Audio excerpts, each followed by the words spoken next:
Ning suben kesuwen. Wong apa wujude saiki lho kita ini kan nyembah apa? Apa wujude saiki kok ditunda suben bodoh tak pinter. Jadi sampean yang di sini itu bodoh semua. Kalau cara ibadah demikian. Saiki tobat Muharram ning napa? Tobat. Paham ya? Itu ngeri. Kalau baleni malih. Kalau surga bukan berarti terus gini, Gus berarti surga yang kayak gambaran di hadis di kitab-kitab berarti tidak ada. Yang bilang tidak ada itu siapa? Wong kayak sampean iku sing ora ana terus. Sing ora ana iku pamahaman, dadi utekem sing ora ana iku ora kok masalah swarga dan apa. Lho coba, surga itu kan bukti ridho Allah. Neraka suktu Allah. Allah kan sekarang sudah wujud toh. Wujudnya Allah nunggu surga apa enggak? Enggak kan? Dan ridho Allah itu sekarang juga terjadi. Suktu Allah juga sekarang juga. Mbok buru sekarang, mbok dicari sekarang. Ridho Allah mbok dicari sekarang.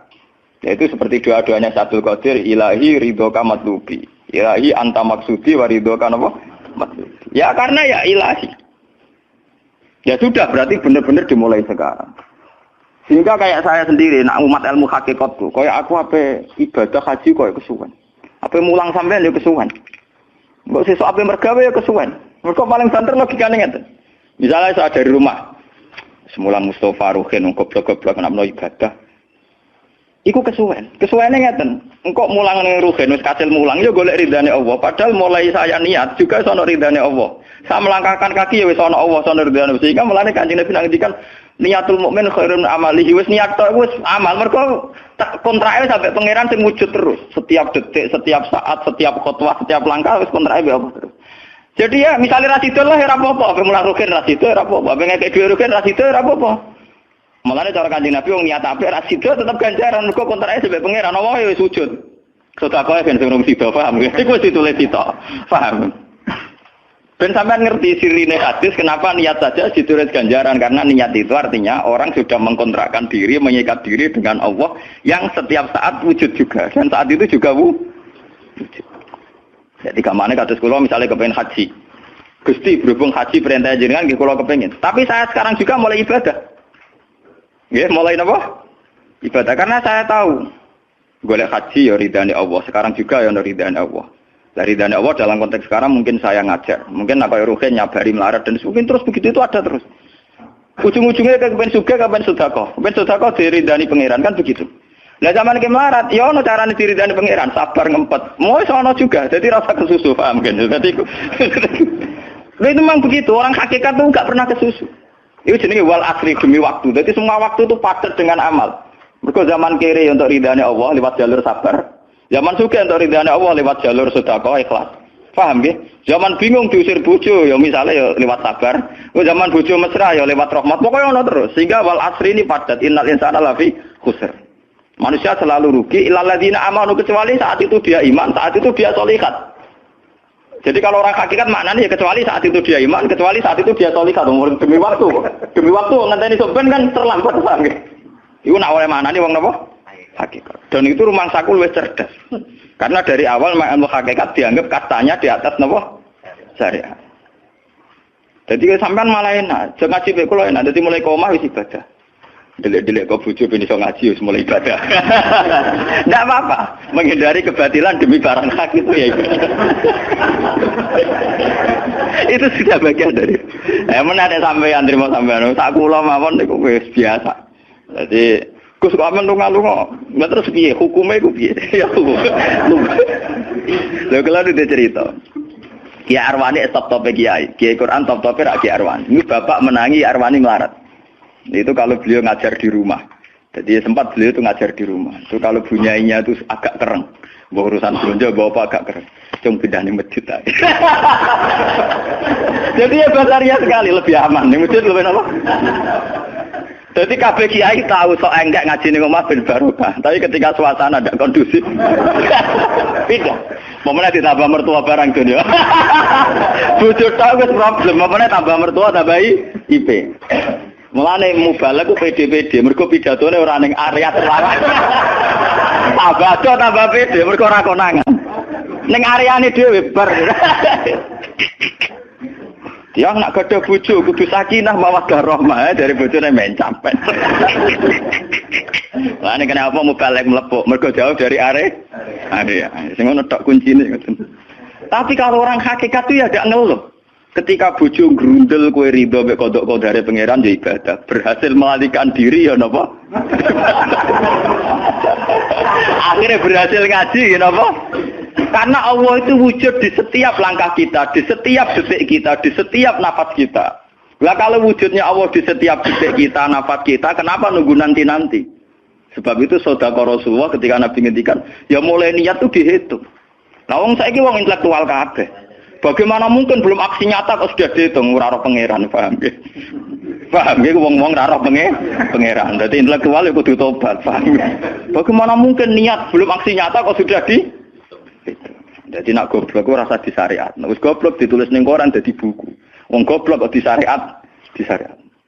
Wong dari awal Nabi ngendikan dimulai niat. Maksudnya niat itu niat amal soleh lillahi ta'ala-nya dari awal transaksinya dengan Allah Subhanahu wa taala. Hingga nyaman. Mane kula ngrasa ibadah. Lah di sini ini kelihatan Nabi sering ngendikan ini yang hadis sahih. Misalnya Nabi ngendikan seseorang itu selalu dalam keadaan salat, maka nanti salat tahbisuhu. Misalnya orang pujian ngenteni kiai ini teko. Nek kiai ini nek sepuh wotak watuk ambeng imami kok ngombe pil sik bariku ndredeg-ndredeg ra teko-teko. Iku dari Kanjeng Nabi wong sing ngenteni imame teko, iku ya cek salat terus senajan to urung salat. Ngono Kanjeng Nabi tau dipraktekno cara. Kanjeng Nabi itu kalau sholat standarnya awal waktu, tapi beliau itu pernah sholat isya sekitar jam 1:30. Yapqa sulusul lailil akhir sekitar 1:30. Itu separuh sahabat sudah turu. Sing Umar menutuki kentong kelontangan. Mantan preman, mantan apa? Preman. Terus. Nah, malahnya akeh kiai sing gak berturu terus sholat ra wudu mergo hadis itu ceritane iku. Mereka ya namun, tapi fasallahu alam yatawad. Jare wong fikih, mergo iku lungguh. Lungguh nek orang geser iku ora apa.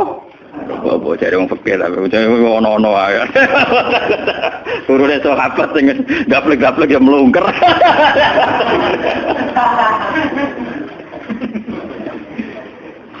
Nek Kanjeng Nabi rawuh santai. Kenapa kalian masih menunggu ya? Ya karena nunggu sholat engkau ya Rasulullah. Kamu mulai tadi juga sudah sholat. Karena sampean menunggu demi apa? Sholat. Biasanya kita dicatat sedelok. Mereka nunggu terus sholat. Mau dicatat mulai mau nganti saiki. Jadi hari ini pahala kamu lebih tinggi. Nabi tenang.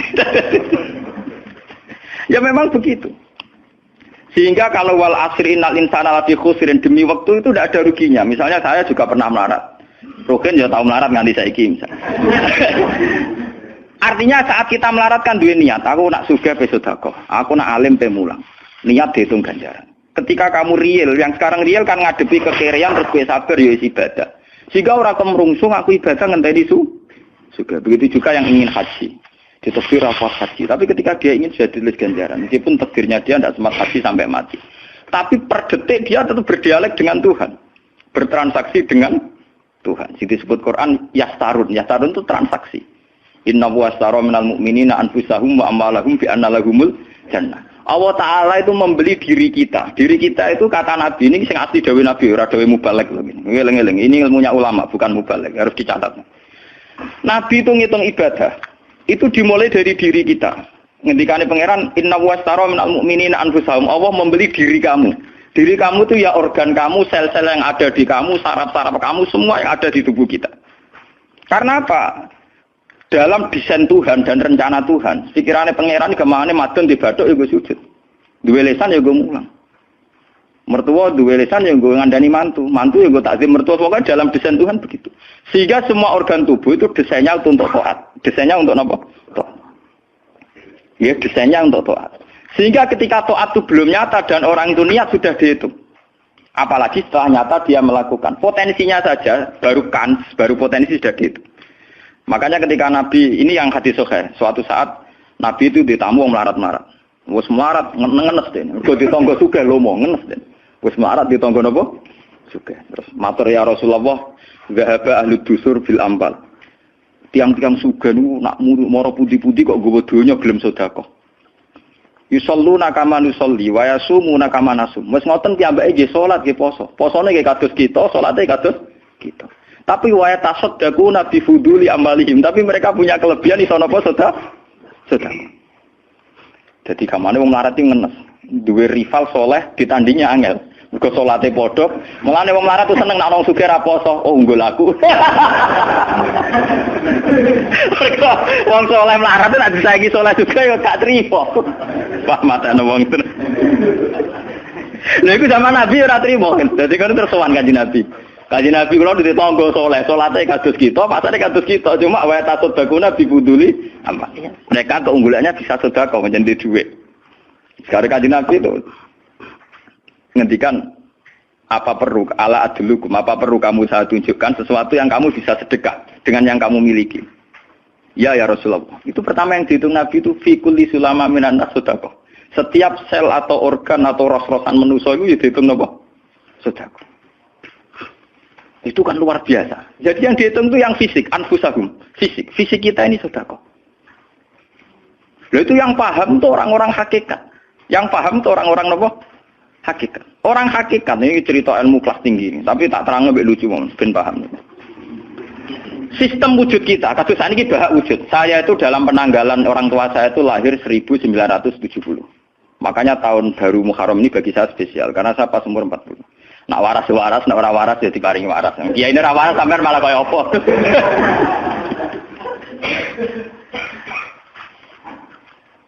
Kalau dalam teori ilmu hakikat, sebelum tahun 70 berarti status saya kan ala Adam tidak ada. Memang tidak ada itu punya positif gak maksiat. Nggih, jenenge ora ana penyelingkuhi sapa, pe ngorupseni apa, pe kurang ajar ambek sapa jenenge ora ana. Ketika Adam saya dihilangkan, sifat ketiadaan saya dihilangkan, saya menjadi wujud. Nah itu cara ilmu hakikat. Nikmat tertinggi itu nikmatul ijad. Nikmat wujud itu nikmat tertinggi. Dengan kamu wujud, maka kita punya mata, punya hati, punya telinga. Dan dengan kita wujud, kita bisa asyhadu, bisa ikut bersaksi. Asyhadu alla ilaha illallah. Jadi dengan kita wujud saja, potensi wujud saja dengan kita wujud itu nyekseni. Loh, ternyata langit bumi digawe Allah. Allah sing gawe aku, Allah sing menciptakan ini semua. Sehingga dengan modal syahadah saja itu orang sudah min ahlil jannah. Andai kan orang itu maksiat seumur-umur tapi pernah baca la ilaha illallah tetap dakhalal jannah. Mbok digodhok kaya apa ning neraka suwe tetap dakhalal jannah. Mergo umpama ning neraka selawase pangeran ya ana salahe. Dia ku mau ngiral hadis qudsi, sak bedik-bedike wong misale umure 100 tahun maksiate ra 100 tahun. Lah kok disiksa luwih 100 tahun ra pangeran napa go? Dolim. Mulane pangeran nak nyiksa ya ana batese wong maksiate wong ya ana batese. Tapi diwalik iki ngoten, ketika ana wong taat mulai bayi taat nganti mate, dilebokno pangeran swarga. Keros bab mlebu swarga. Jare wong iku nggih ngertos Gusti mergi kula taat ra maksiat sak umur-umur. Iya, tapi ning swarga 80 tahun wae ngene taat 80 tahun riang. Waduh. Ya nak maksiat iku 80 tahun, nerakane 80 tahun ae, tapi nak taat 80 tahun kok swargane ya 80 tahun. Yo kene neraka ae, nek engko bar 80 tahun tak pindah ning neraka wong taat 80 tahun. Mboten Gusti pendapat kula ralat, kula mlebu swarga krana fadhole jenengan. Lah anak iku abadi fadholku. Menawa kena apa wong ning swarga kok abadi, mergo fadhole Allah. Mulane Kanjeng Nabi ngendikan, tidak akan kalian masuk surga karena amal kalian. Tapi kamu masuk surga karena fadlnya Allah. Ada sahabat yang tanya, wala anta ya Rasulullah. Juga tidak engkau ya Rasulullah. Wala ana. Saya sendiri tidak akan masuk surga karena amal saya. Kecuali dikasih rahmat Allah. Orang Mu'tazilah, orang ahli sunnah yang orang-orang syariat berdebat kusir tentang masalah bagaimana mungkin masuk surga tanpa ngamal. Modal fadlnya pengen. Tapi orang hakikat cara baca jelas. Nak krono ngamal ada durasinya. Ada apa? Durasinya. Dan itu batas amal kita 80 tahun. 80 tahunnya Mustafa umat soleh ya lagi. Ya tahu puber, tahu nakal, tahu kedonyan, meh matek tua ini terus yo malah mau birang tahun, paham no? Wes ngono cek kumat-kumatan ora stabil. Nyatane ora ana crita ning swarga, pas saat ya kok swarga, eling ra stabil ya kon neraka kan ya mboten enten. Ya ora dikocok mbek pangeran ya ora dikocok. Lah, di sini ini orang hakikat lebih benar. Kenapa di surga selawase? Mergo mlebu swarga krana fadhole Allah. Sementara fadhole Allah abadal abad, selamanya. Paham ya? Jadi orang hakikat itu cara baca gampang. Nah, kalau begitu, organ tubuh kita ini dengan sendirinya sudah ibadah karena dengan wujud kita bersaksi. Mulane Kanjeng Nabi bersaksi terus. Lho nak wong soleh-soleh pas-pasan kok sampean eling pangeran kan pendak salat, pendak tawaf. Nak Kanjeng Nabi mboten. Kanjeng Nabi semua organ tubuhnya iso dijak eling pangeran. Perkara mangan iki barang sepele bedine naman. Nabi baca bismillahirrahmanirrahim. Setelah makan ya baca alhamdulillah. Mau ke WC itu Nabi juga baca bismillah. Setelah dari WC sesuatu yang biasa, Nabi juga bilang alhamdulillahilladzi azhabanil adza wa afani. Semua sistem tubuh kita butuh makan, baca bismillah juga ibadah. Kita butuh berak nanti bisa membuang al-adza, piloro. Itu juga nanti dihitung oleh Nabi alhamdulillah alladzi azhabanil adza wa afani. Sehingga semua proses tubuh yang ada pada Rasulullah semuanya menjadi napa? Ibadah. Nah, makanya Nabi ngitung, makanya sama ndak usah ngeluh dengan fisik yang sekarang ndak usah ngeluh. Nak kowe ganteng ya syukur paling ganteng, nak elek alhamdulillah potensi zina saya rendah. Mergo ora ono sing minat. Paham nggih? Nah jabat ya sing syukur mergo iso amar ma'ruf nahi mungkar lebih luas. Nah ora jabat berarti tidak ada kemungkinan korupsi. Berarti semua harus kita syukuri. Atus kula nu kiye cilik ya syukur, kiye gedhe syukur, sok ben bubar ya syukur mawon. Pokoke kula niku ndonga be pangeran, angger pangerane ora sing bubar wonten kula santai mawon. Terus Nabi menyebut lagi. Yang disebut Nabi itu hal-hal kecil. Wa imatatul azza minatorik sedekah. Kowe kono kotoran atau ada riduri atau apa yang mengganggu di jalan, kamu singkirkan juga napa? Ibadah. Lah itu yang luar biasa Nabi akhirnya ngendikan wa fi buti ahadikum sedekatun. Bahkan kamu menggauli istri kamu itu juga ibadah. Padahal sesuatu yang seks, yang pornografi, yang biologis, Nabi juga nyebut wa fi buti ahadikum sedekah. Dalam organ buduk kamu itu juga sedekah. Sampai sahabat ada yang tanya, ayati ahaduna syahwatahu wa huwa lahu ajrun.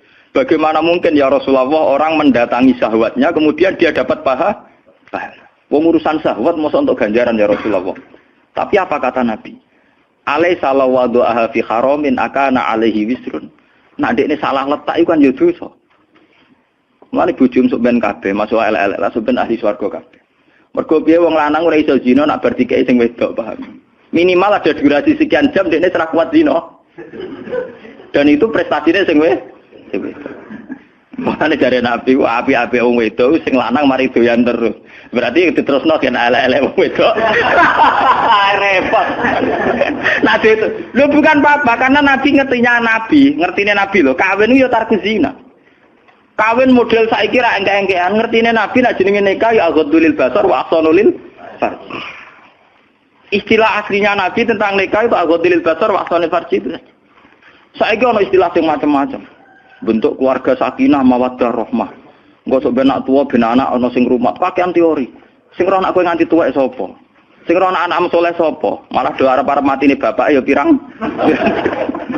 Wong sok kakean teori, sok kakean apa? Nah dia anak kan enak anak tuwek sing rumat.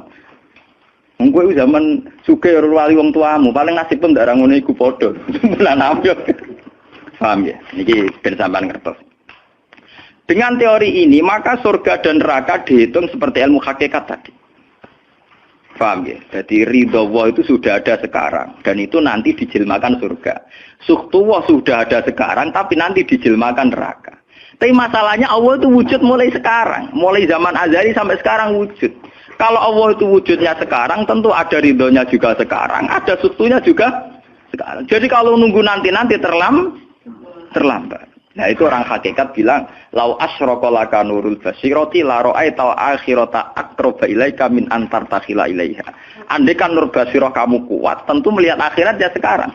Maksudnya melihat subtuwah ya sekarang, melihat ridho Allah ngene apa? Sekarang enggak usah nanti. Akhirnya kita nyaman. Mulane ana sahabat ketika dia di Azerbaijan ditanya, "Apa kamu enggak kangen Mekah? Wong kamu orang Mekah asli. Sekarang futuhat, Mekah sudah milik orang Islam. Kenapa kamu tidak kembali ke Mekah?" Dia jawabnya enak. Aku kalau di Mekah paling banter ibadahku tawaf. Iku ya golek ridane pangeran. Aku ning kene nyebarno Islam ya golek ridane pangeran. Aku ning kene wae. Jika orang-orang hakikat itu ibadah itu per detik per menit, tidak terikat oleh ruang dan waktu. Tapi kalau orang-orang syariat memang gitu. Rumang sane salat ku nek ning masjid. Tapi Allah tahu betul, kamu yang sekarang sholat di masjid itu akumulasi dari sistem organ tubuh. Sing disebut fikuli sulama minanas sudah. Kowe iso tok masjid itu mergo sikilem normal, ora stroke. Kowe iso mlaku mergo bar mangan. Berarti sing dadekno kowe ning masjid apa? Sistem perut kamu normal, sehingga ada energi. Sistem kaki kamu normal, sehingga bisa jalan ke masjid. Sistem apa saja normal. Dan itu hebatnya Rasul. Makanya Nabi pertama jawab, dalam sistem tubuh kamu minanas sudah. Jadi sebetulnya dengan ikut namungan kula nu nganggep sampeyan niku yo ora Wong sepele. Cara pantes itu tak anggap pali kayak kula. Gara-gara ini sebetulnya kalau bisa manfaatkan tubuh sampean, yang meskipun bentuknya juga tidak jelas, itu sudah wali. Cuma tingkat sahadah Anda terhadap Allah ini yang rendah, sehingga sawangannya ya mau onggokan daging sing kluyar-kluyur ngono wae, paham nggih. Iku ora kasuse sampean, ora kasus kula, paham nggih. Paham. Itu kasus yang sampean alami, tidak kasus saya. Nah, kula ora melok-melok, paham nggih. Aku aja sampai jadi kawula sing model ngoten nawi bila mencari napa dalil. Jadi yang sekarang kelihatan kita sholat di masjid, kita tawaf di Ka'bah, kita wukuf di Arafah, itu akumulasi dari sekian puluh tahun, dari sekian sistem saraf kita, kesempatan nikmatnya Allah yang luar biasa. Sehingga harusnya terhitung mulai itu, paham ya, terhitung mulai. Sehingga dimulai desain kaki juga nanti ibadah, karena khotwatin yaktuha ilal masajid, langkah sing moro masjid ya dadekno ibadah.